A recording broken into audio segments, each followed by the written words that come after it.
How to fix TikTok Shop payout delay. TikTok Shop payout delay are usually tied to standard settlement cycle. Unresolved customer dispute or verification requirement. To fix a delay, you must first identify which stage of settlement period the time between order delivery and fund release is being held up.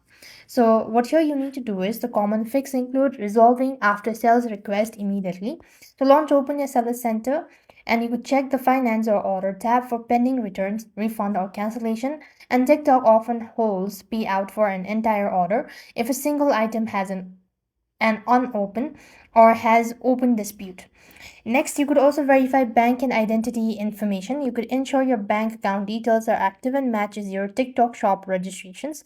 Even minor mismatch can cause a payment failure or pending status, and most new sellers have a 15-day settlement period after delivery. As you improve your shop's performance metrics, you can transit to shorter tire as well. So this way, you'll be able to fix TikTok shop payout delay. With that, we've completed our steps. Thank you for watching. See you in the next video.